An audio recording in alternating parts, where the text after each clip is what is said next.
Good evening, everyone. This is the next episode, a special tonight with Lee Curry.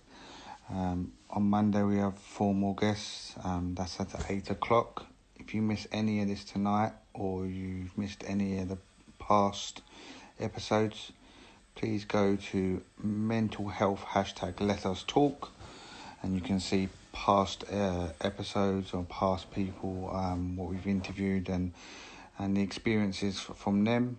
As I say, tonight we've got Lee Curry. He's just come on, so I'll get him on in a second. As I say, join us again on Monday night at 8 o'clock. So any questions, again, as always, are welcome. I will get Lee on in 2 seconds.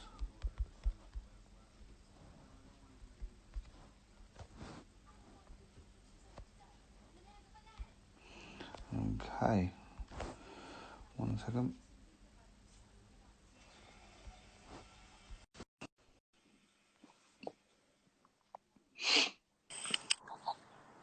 Good evening, mate. How you doing, mate? You all right? Yeah, not bad. Good. So, for the ones that don't know you, as I say, always Lee, let them know who you are, how we met, and what mental health means to you. So my name is Lee Curry. I met Jamie through the five-a-side circuit probably 12, 13 years ago, maybe a bit more. Became good friends on and off the pitch. Mental health means to me, I don't know, it's passionate may sound a bit strange, but I am passionate about mental health because it's something close to my heart, something I've dealt with. Something friends have dealt with that are close to me as well. So yeah, it means a lot to me, and it needs to be talked about a lot more and to be seen out in social media and around the world a lot more than it is, if I'm honest. 100%. So, you was on a few weeks ago, obviously, on a Monday, which is always a bit cramped in and stuff like that. We have only 15, 20 minutes at max normally, to talk about just some different questions and different issues. More on a Thursday, obviously, is a one-to-one special. So I wanted to get you back on because I know that you wanted to speak at some experiences and some stories from yourself. So normally what I do is I'll let the person obviously talk. In between, I may ask some questions. Yeah. Hopefully, some people will ask some questions, but I'll let you have your little chat and share your experiences a little bit, Lee. Yeah. So probably about 13 or 14 years ago, I was happy in life, happy with everything that was going on, and then just overnight, I woke up then one morning, felt a little low, didn't feel right, didn't know how to deal with it, and over the coming days, it progressed like just out of nowhere. Didn't know how to deal with it, didn't know what it was, didn't even know it was mental health related, to be honest, until I looked further into it, and and then I realised it was mental health related, but I still to this day can't pinpoint what it is. And this is the problem with mental health: is people think that mental health is because you're mental or you're going mad or it's nothing to do with that. It's partially to do with that, but a lot of it, James, is probably unknown, if I'm honest. From my own experiences, people have their own experiences from it, but from my experience, it's an unknown. Until I looked back at my past life, at my life leading up to it, and then when I really looked into things, I realised it weren't depression, because like I said in our interview before, depression and anxiety is there's a fine line between the two. Mine's anxiety. I've got nothing to be depressed about.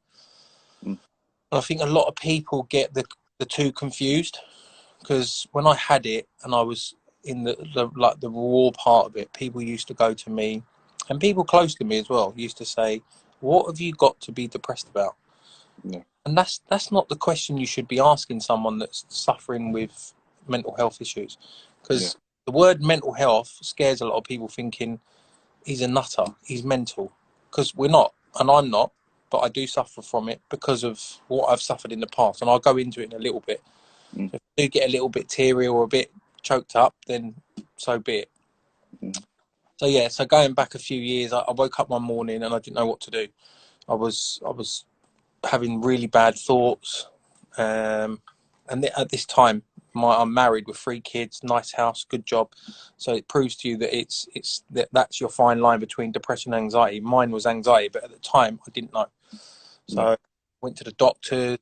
They were trying to help me diagnose, and then it come to light that it was anxiety. So yeah, I need to put it out there that there is this fine line, and it's not everyone's mad and mental like you think they are, walking up and down the street, Mm.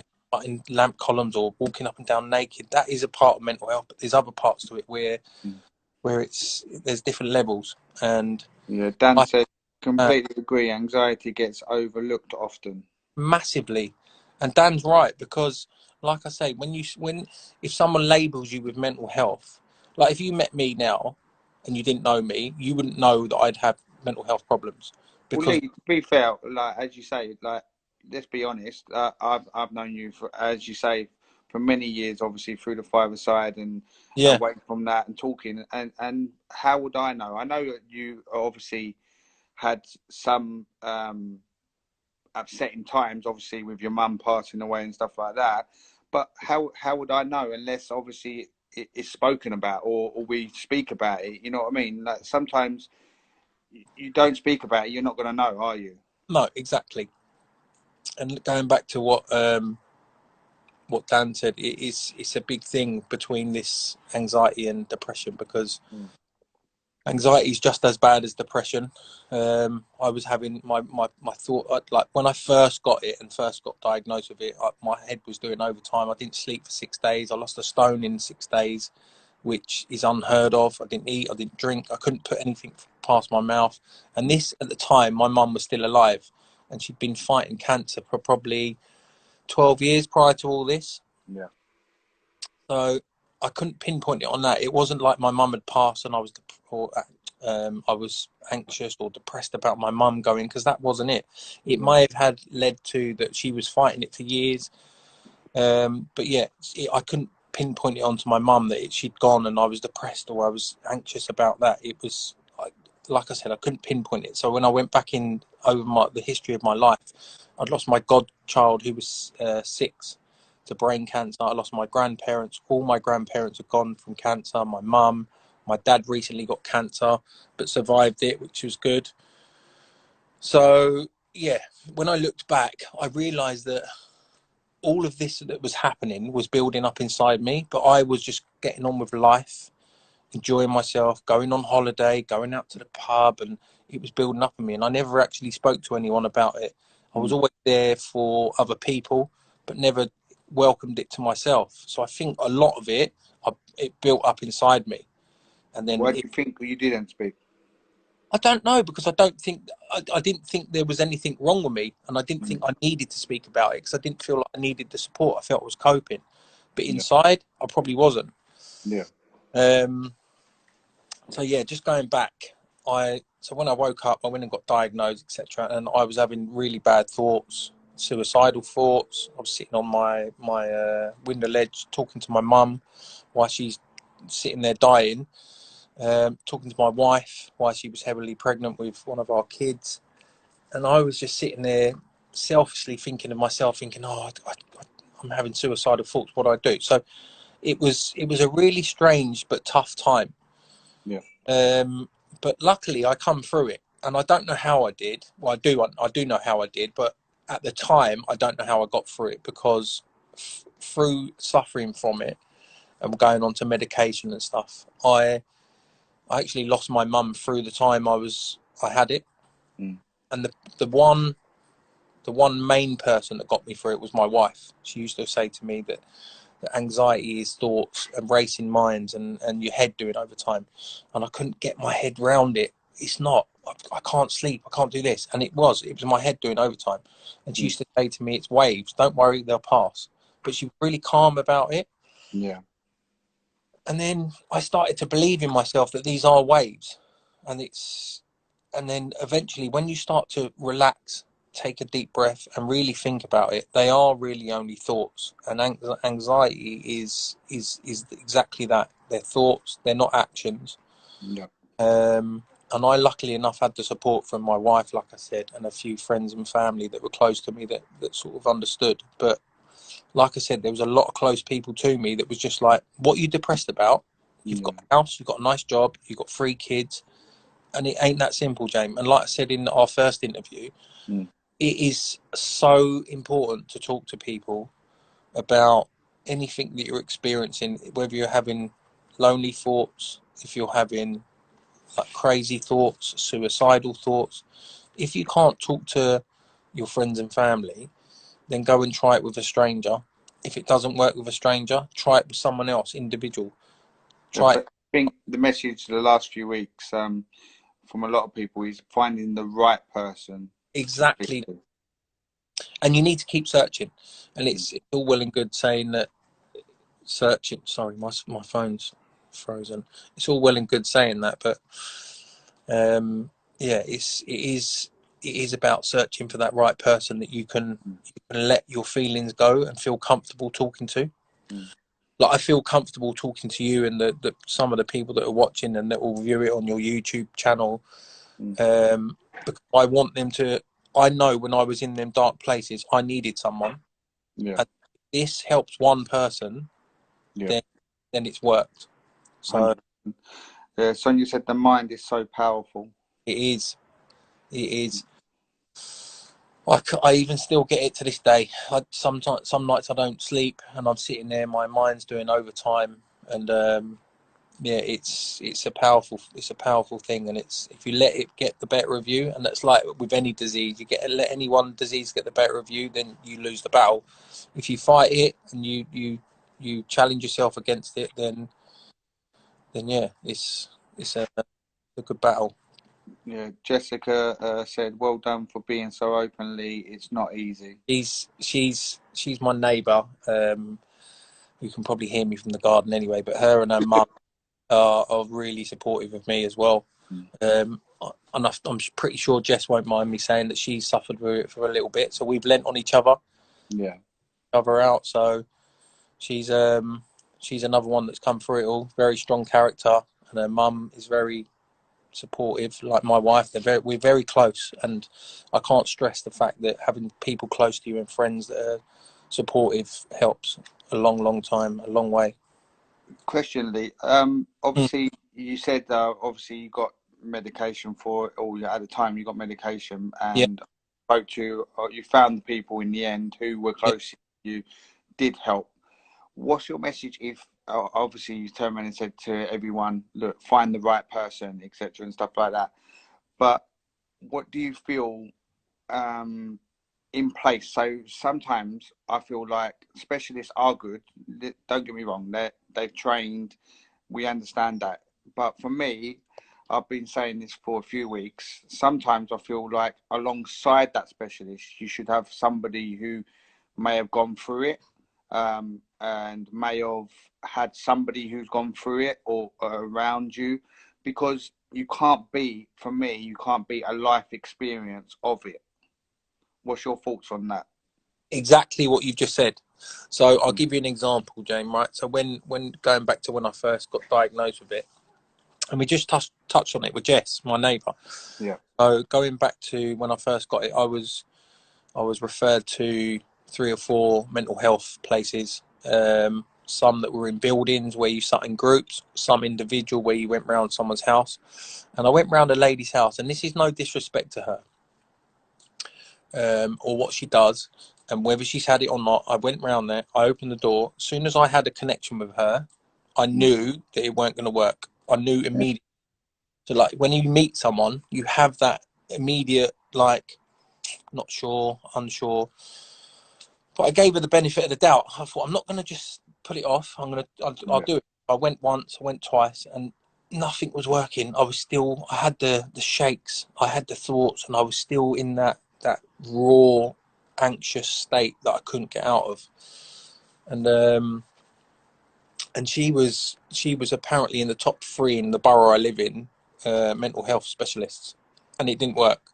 So that goes back to what we were saying earlier about finding that right person. And the right person was in my own house. My wife, she ain't a specialist, but she knows how to know. Sorry, my battery just went low. She knows how to calm me down. She knows what buttons to press, what not to do, what to say. And she's never dealt with it. She's never had it. She's not a specialist. And it just goes to show that people close to your home that you don't even realise that you could talk to can help you out. Like my neighbour, we lean on each other when she's in a bit of a state, and even her mum and my wife are talking to her. They won't get what she's going through, yet I will, and then we'll have a chat, and your mind will just go free because it's you're not thinking about what's going on. You're listening to the person that's talking to you. So yeah, that's a very good point, that it's not always the specialists, but no disrespect to the people that are out there trying to help, because I agree with everyone that tries to help with mental health. But that's a valid point. Sonia said they are not always the experts in my eyes. People who have experienced this are on a different level. They get it. Yeah, and that's true. And not even people with mental health that would, like I just said, when I lean on Jess or someone else that's had it, they might not always get what I'm going through, but they'll have an understanding of how I'm feeling. So they'll be a little bit more passionate towards me feeling a bit rough or down or having racy thoughts or not sleeping and stuff like that, and being on medication. And so it's definitely, I believe it's finding the right people or person, and they could be on your doorstep. A lot of people saying the main thing with somebody who's suffering with mental health, they feel is the most worthwhile thing to do is just listening. Do you feel that is the main thing, that you have to be able to listen and not over talk that person, or as you turned around and said, say, well, what you got to be depressed about? I don't think, for me, this is my personal opinion, is a big thing of it. But for me, it's more about talking about it and being open and honest. So if you are going to talk about it and you've got this much to talk about in your head, and you only talk about this much and you're leaving this much in your head, that's no good for you. You need to talk about it. Talk till the cows come home, and talk and boring the other person tough. Get it out your system and let it free in your head. But there's different ways of dealing with it rather than just listening or talking. There's exercise.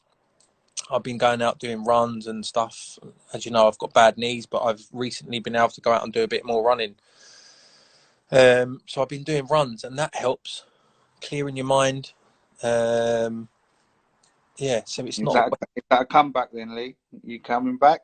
No, you're joking. I'm 7 years off of 50. I always tell people I'm 7 years off 50 because it sounds better, but I'm 43. But no, I couldn't come back. I'd love to, James. I love the game, but I'll have a kick around, but I couldn't play at the level we used to. Mate, I'm getting there. Don't worry, I'm getting there. It won't be too long. But yeah, I've got to do vets after this year. I've done vets. It's even that takes a toll on you, and you stand still more than I already did when I was playing. So it has a toll on you. Yeah. So obviously you've touched on it. Obviously, with back in the day, obviously when you were going through it and you found the ways to get through it and everything like that. What do you think triggers it now then? Like even you're not at that extent, as you say, but back when you was really, really bad. But why do you feel it still triggers now, maybe? Honestly, I don't know, Jay. I really have no idea what triggers it. I think a lot of it is to do with, and I should take my wife's advice because she's great at giving it and she's helped me through it. I'm on my phone a lot at night because I feel anxious that I'm not going to sleep. So I go on my phone. She's like, try and do it without. And in my head, I can't. I want to do it and fall asleep. drinking don't help, but I need to have a drink every now and then just to let my hair down and feel. And that's for me who drinks. Other people might not drink, but it's them combination of things that probably don't help. But I'm not going to let it beat me. I'm not going to. I enjoy it, not to a level where I'm an alcoholic, but I enjoy it to a point where before my anxiety or mental health, I enjoyed a little drink every now and then out with my friends, and I'm not going to let it beat me. So it's being strong-minded and beating it that way. So I don't, to your question, I don't know what to this day triggers it off, and I don't know what triggered it off back in the day when I first got it. But I believe it's probably all the things that happened in my past: losing my godchild at 6, losing my mum, losing my grandparents, losing everyone in my family to cancer, and losing my mother-in-law to dementia. So just combination of things. But now I just don't know, because you learn to deal with things rather than you learn to cope with things rather than, because when you lose someone, they say, oh, you'll get over it. You never get over it. You just learn to cope with it, and that's how I think I'm in my mindset that I'm doing now. I just learn to cope with it, and I don't try and think of, God, what's triggered it, because that could trigger it off again and make you even worse. And that's what I used to do. I used to think, why am I feeling like this? Why am I shaking? Why am I anxious? I've got nothing to feel anxious about. I'm looking for answers when I should be sitting there doing the techniques that I was taught, deep breathing, chatting to my wife, doing something that takes your mind off them sort of things, and keeping your mind busy away from why you're trying to think about what's triggered it. Yeah, no, Saman's in here as well. He said, evening, chaps. Evening, Saman. Sonia says, this is obviously, again, everyone has their own views and everyone thinks. She said, drink does not help anxiety, it fuels it. It does fuel it, and I agree. But like I said, and that's Sonia's opinion, and I appreciate that, and everyone has their own views on it. But I will never let it beat me to a point where I don't want to drink, because I like to have a little drink and let my hair down, and when I'm at work, I want to go and see my friends and have a drink. So, but I won't be to a point where I'm legless on the floor. I know my limits because of my anxiety, so I know to take things easy. But yeah, it does fuel it. She's right, but I'm not going to let it beat me. Yeah, Mrs. Char Long said, proud of you, Lee. You're being helping people without realising it. Thank you, Charlotte. And then Junior Baker, who's obviously been supportive of all this from the start, and he puts out positive messages on Twitter and stuff like that. He said, most important thing for me is to keep doing things to make them proud. So people around you obviously trying to make people proud and everything like that. That's the most important thing. Yeah, and I think if you bring as much happiness as you can into your life, then you're surrounded by it. So yeah, I agree with. Is it him or her? Did you say? Junior, yeah, Junior. So it's him, her, him. Sorry. So yeah, I agree with Junior. If you try and make people proud of yourself, and you've got happiness around you, then yeah, it's only gonna help, and it'll just make your life a lot easier. So, like with this COVID-19, where we've been stuck in for 3 or 4 months, I thought my anxiety levels would shoot through the roof, and they did to start with, but I changed my mindset. Rather than whinging about, oh, I'm stuck at home, there's nothing to do, to I would be at work and not spending time with my kids. So I changed me and my wife, and she hasn't got mental health that I know of. We changed our mindset that we would make this time enjoyable, that we would never get this time to spend with the kids again ever, as much as we have done, rather than sit and moan about the issues we're facing, especially because we've got a garden and stuff like that, and there's other people out there that have got a lot worse off than we are, that are in flats with kids and parents struggling. So yeah, it's just getting you. I think it's a lot of it's getting yourself in the right mindset and trying to keep in that mindset, and like Junior said, keeping a happy mind, happy soul. Yeah, I feel you're correct with that. It's finding that focus, what you and the people around you can focus on, and help going forward, isn't it? Yeah, definitely. If That's a funny you should say that. Another thing that helped me cope with my anxiety levels was thinking of what in the future. So having something to look forward to. So I would always I would always look a week or 2 or 3 weeks ahead, that I've got football in 2 weeks, or I'm going around a friend's house for a night out, or we're going on holiday in August or something like that. I always planned ahead and had something to look forward to, Yeah. because you don't have nothing in your head to look forward to or talk about, then what? Sorry, my wife's just popped out. So if you don't have something in the future to look forward to, then you're going to have these negative thoughts and these unhappy days ahead of you. So that is a good point, Jane, that I always make sure I've got something to look forward ahead of me, Mm-hmm. whether it be small or big. Sonia said that's so positive.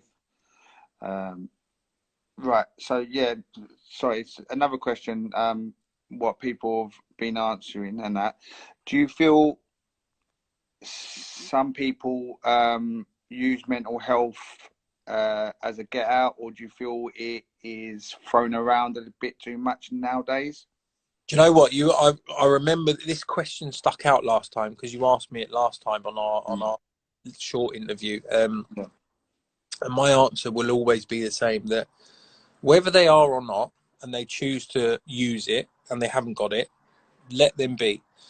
But what you've got to realize is, if if you think they are and they're actually not, you could be damaging them more. So Yeah. always give them the benefit of the doubt and listen, even if they're chatting shit and you just think, oh God, just let them say it, because you never know. You might walk off and they just, 5 minutes, I've got out of my head to Jamie or Lee, and I Mm. feel a lot better for it.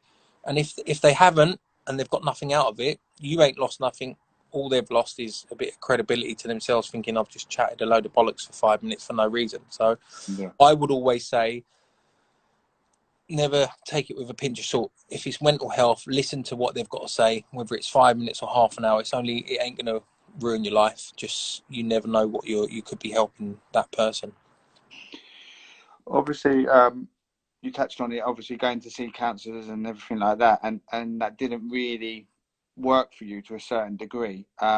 What would your message be, apart from, if you can't find somebody to speak to away from the counsellors, and also like you're just basically in a struggle and you feel you can't find anyone to talk to, what would your advice be then? So you'll always feel, well, I always felt like that. Well, I'd never find the right person. But what you've got to do is, touching on what Junior said again earlier, is try and keep happy thoughts, try and keep positive, and you will find the right person. It might take you a day, it might take you a week, it might take you a couple of months, but just keep searching, keep talking to people about it. And if you're not comfortable talking to them about it in depth, do a little tester or a little taster with someone, throw it in there about, I don't know, mention something about mental health, see what their reaction is, talk to them about it, and then ease into it. And you just never know who is the right person. Like I said to you, I went and see specialists and I didn't need to. I had my wife on my doorstep, Yeah. who, who helped me through it. So I went out looking for specialists to here, there, and everywhere. I think I see about 3 or 4. I even went to cognitive behavioural therapy, which is meant to be quite good for anxiety and depression. Yeah. Even that didn't help, and it was on my doorstep. So yeah, you just got to keep looking, and it will happen. There's someone out there for everyone, without a doubt. And like I said in my last interview, my number or my email or whatever it is, contact me through you, Twitter.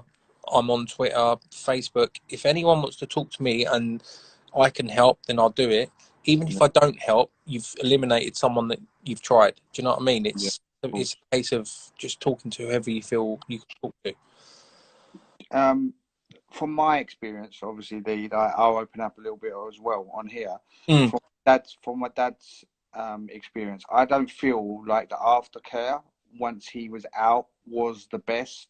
Do you feel it can improve, or do you feel, from your experience, do you feel it's not the greatest afterwards? Are you talking about from the government, you mean?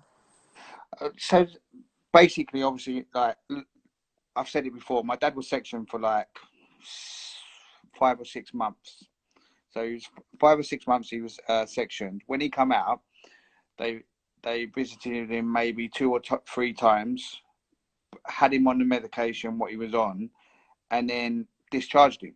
And then after that, we've not seen him since, unless there was a problem and we would have to, or he had a bad moment or whatever. Then we'd ring up and say, then they just adjust his medication. That's it. But do you feel that's good enough just to keep on Not maybe just adjusting, or the aftercare? I don't mean, like I don't know what's the right thing or the wrong thing. I just feel like it felt, from my point of view, that he'd been discharged, and then that and was. then it like Yeah, it's a good question, James. I don't know how to answer it in depth, but what I would say is, if I don't know, if you don't feel that if you and your dad come away from it feeling satisfied, then go back. What I regret, one thing with my mum is, and this is different to mental health, but it's on the same sort of what levels you're trying to say about aftercare. yeah. When my mum passed, I had thousands of questions that I should have asked when she was alive, that I still go through my head now, that if I'd have asked when she was alive, I feel myself, it may have changed things.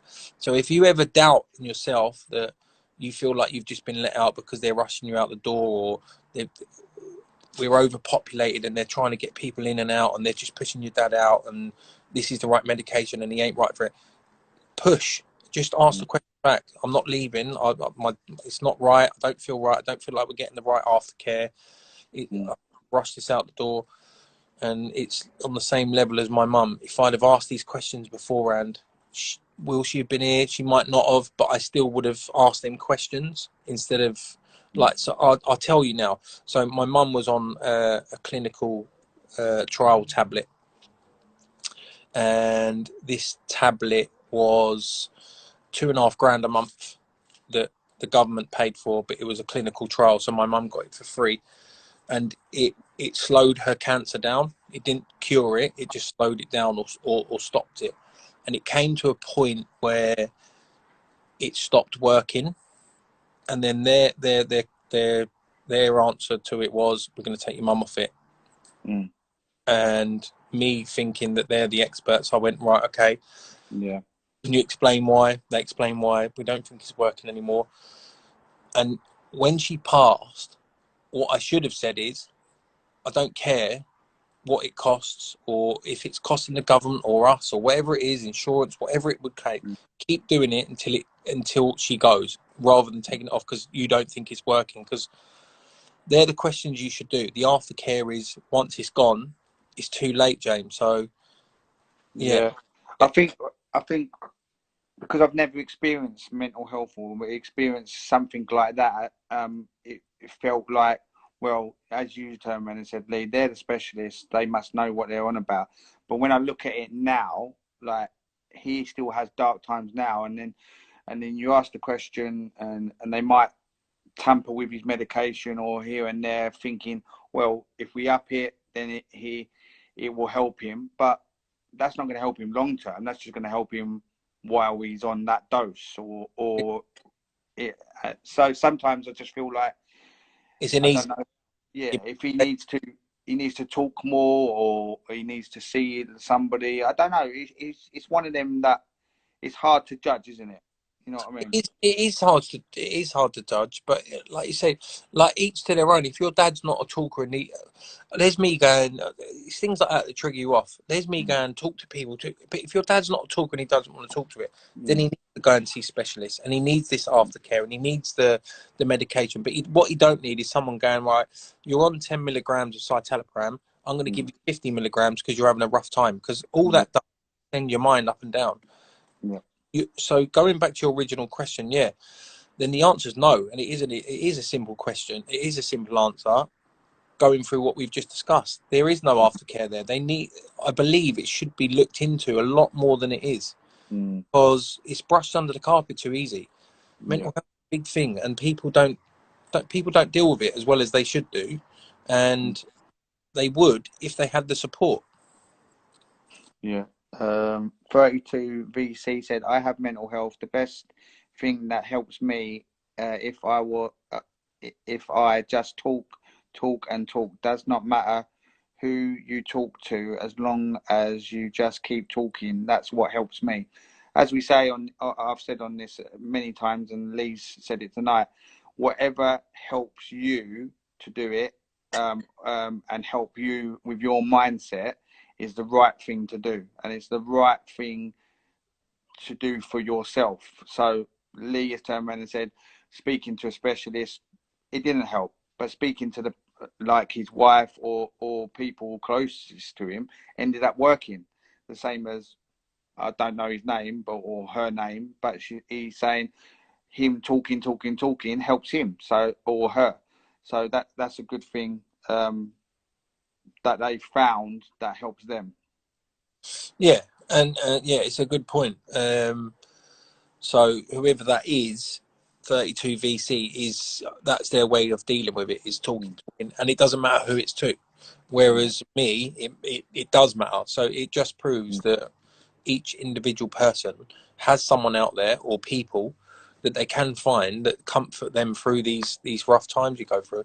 I still get it today. The 2 nights ago I had it. I couldn't sleep. My mind was racing, and I just sit there and I think, my mind's doing overtime. I'm thinking, how am I going to get out of this? Why am I in this position? And then eventually you tire yourself out so much that, and you wake up the next morning, you feel better. Eventually got to sleep. You wake up and you think, all of that for nothing.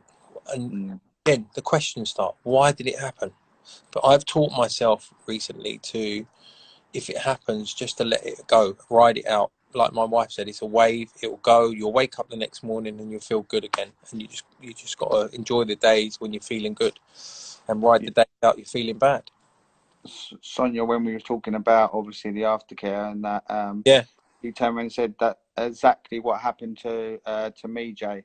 So she felt the same. That obviously, yeah, she just got discharged, and that was it. You know what I mean?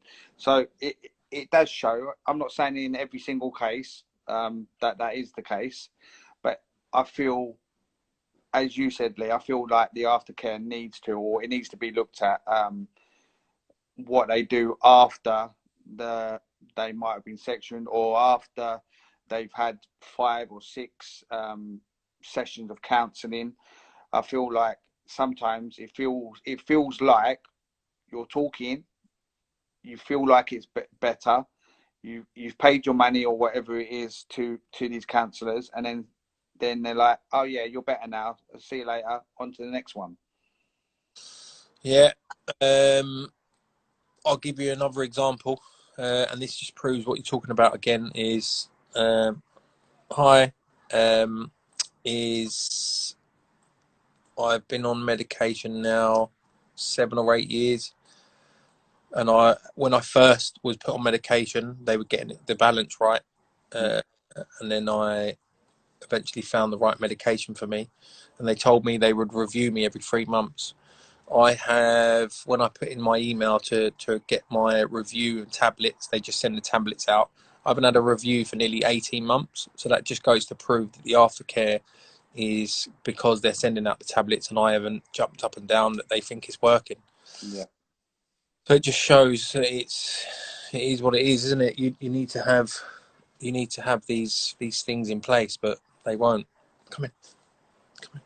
What do you feel the government or projects or anything like that can do going forward to maybe help?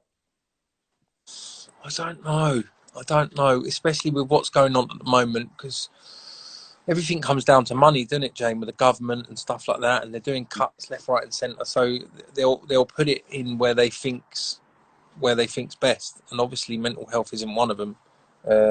Although they have come a long way from where it was years ago, but I don't know. It's a tough one. I think a lot of support should come from within your own family and your environment, until the government do act on it. But it's hard for the government. I don't want to get into politics, but Yes. it's hard for them. Somebody said the other night that, especially within football, they turned around and said this within football, but I think it can be a worldwide thing to a certain degree.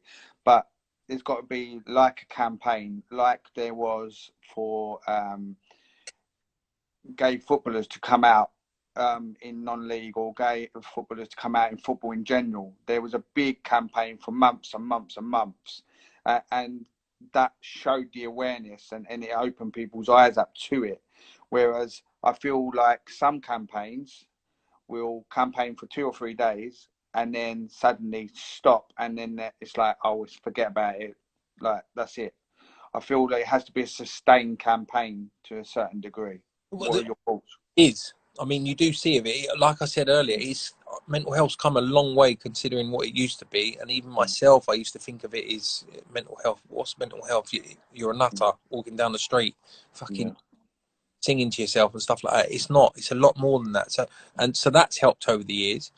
So I think it's more about what we were just talking about, the aftercare and the initial care and stuff like that. It's where I think they've put their money into it enough now where they think it's enough, but it's not. So they need to go that 1 or 2 steps more to make it more of a talking subject. You touched on obviously it's better now. Do you still feel there's still a stigma or stereotype behind mental health? I don't know. That's a tough one. I do think a lot of people don't understand it, Jamin. Just think that going on what you said earlier is the people just use it. There is probably people that use it out there, but there's a lot of people on the other side who think what I said. He's making it up when he might not be. So I don't know. It's a tough question. I just think, again, saying what I said, just if someone wants to talk to you for half hour and they're chatting bollocks, just let them chat bollocks and take it in. It's not going to harm you, and it certainly won't harm them. It might even do them a little bit better. 100%. Obviously, like, let's touch on obviously football wise, etc. In the male, I'm just on the move. I'll get a charger. Go on, keep talking. Yeah, go on. So we're in the male game. Everyone turned around and said there's a big stigma and stereotype between the man game not to open up. Do you feel that has improved over the years as well, or not? Do you still feel people are scared to say it within a football world? I don't know. I don't think so. I don't think so. No, I don't. I think it's more of a male thing, isn't it? Or where can you hear me still? Yeah. You're I think sideways. it's a male thing rather than a football thing. But in the football world, there you go. Can you see me now? Am I the right way up? No, you're upside down. There you go. So yeah, I don't know. I don't know. There's a lot of blokes out there that are very masculine that think that I don't know. I don't want to sound rude to people or about people, but I think there's a lot of football people out there that think they're masculine and football's a masculine sport, and it's because you can talk about this with the gay side of things, like you were just touching on a minute ago, that mental health, gay people. I don't know. It's again, it's got to be talked about more, a little bit more to people, and the people that don't suffer from it, allow it to be talked about instead of taking the piss. And racism as well. Currently, what's going on in the world with all the racism and all the chat about that, just I don't know. It's a really tough subject to talk about, and it shouldn't be happening, should it? No. Did you feel like, I don't know, a lot of people turned around and said lately on this chat, they need to help. You need to educate yourself more, or willing to educate yourself more on the matter of mental. Yeah, but again, going back to what I just said, that's on anything. It's whether you're willing to educate yourself on it. Is someone going to go out their way to educate themselves on mental health that isn't dealing with it or hasn't dealt with it? No. Are people going to go out their way to educate themselves about gay people or racism? They're not.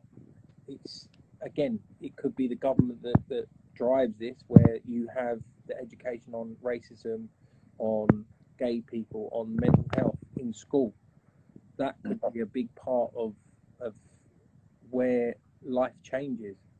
If you've got if you've got a young kid growing up thinking about mental health, gay people, racism, and other things, other subjects I can't think of at the top of my head, if they're learning this through school, they're going to come out better for it, rather than trying to learn it through life, because people think differently. So, no, it's a tough one. Gab's only just come in the chat, so we have touched on it a little bit. But do you feel lockdown will contribute to mental health, and will there be a crisis due to this? Do you feel? So I read something on the news. Hi Gavin, by the way. Is it Gavin? Yeah. Yeah. I read something on the news that suicide has rocketed something like ridiculous, 200% or something like that.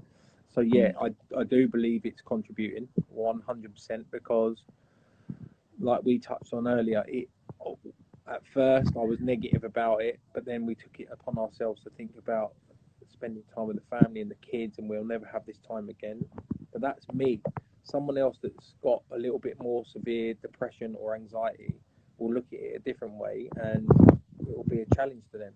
They might not have what I've got is a garden and a big house and 3 kids and a loving wife and a good job still, and I'm still in my job. There's people that have been furloughed, not going back to their jobs, got 3 kids, got a 2-bedroom flat, no garden, and they're really struggling with it. So yeah, I do believe there'll be a crisis with it, and this hopefully will kick things off with people to realise how important mental health is, and other subjects.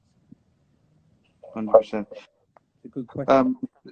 Yeah, Lee. So last question. I'll let you go, mate. Unless you want to obviously say something else afterwards, that's fine.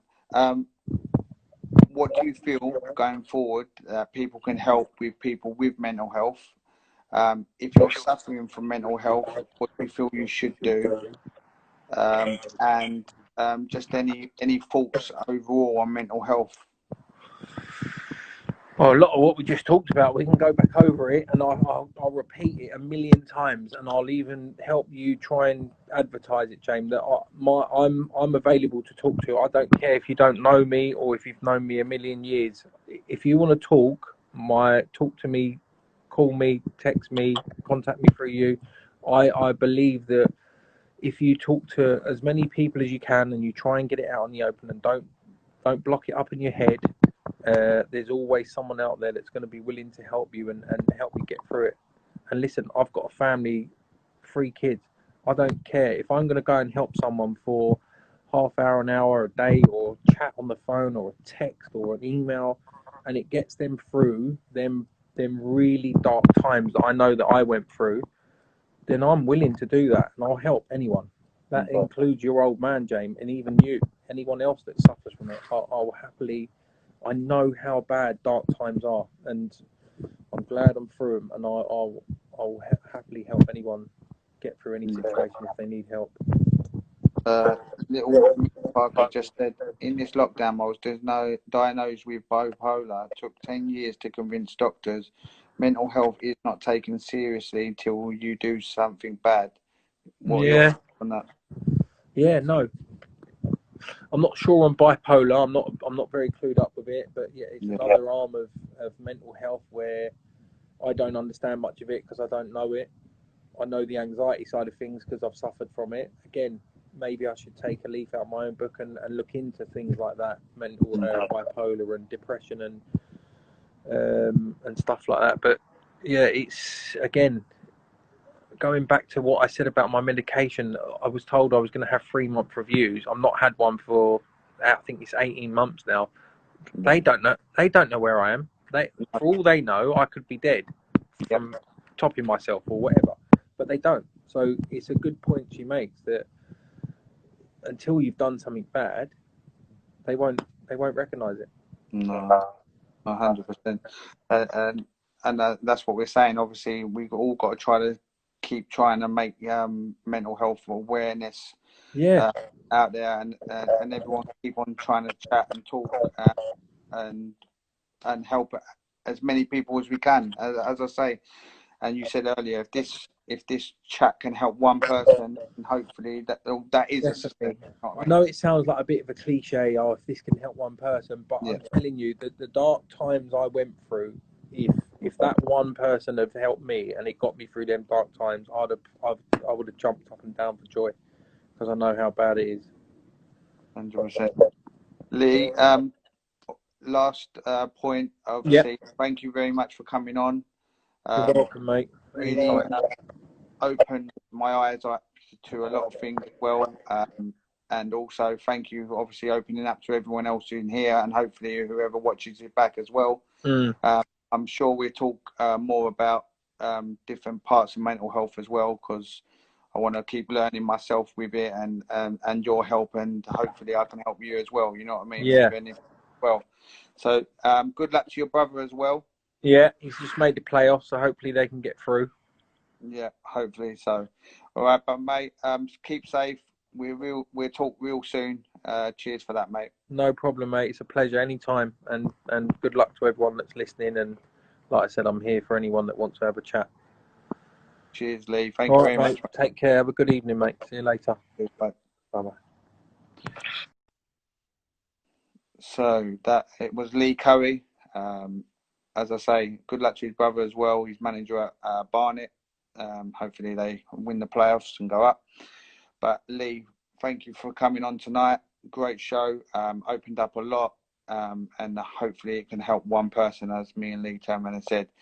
Anyone wants to message me, Lee, as we keep on saying, we're here. Message us, and we're happy to support in any way we can. I'm back on Monday night again, 8 p.m. If you missed any of this tonight, you can watch it back when I upload it. Past interviews are also on the YouTube channel, which is mental health #Let Us Talk. Go over there, watch past interviews, and also when this one is uploaded. As I say, anyone's got any problems, any struggles, or just wants to have a chat, you know where. Drop me a message. I'm back on Monday night. Keep safe, everyone, and I'll see you on Monday night at 8 o'clock. Goodbye.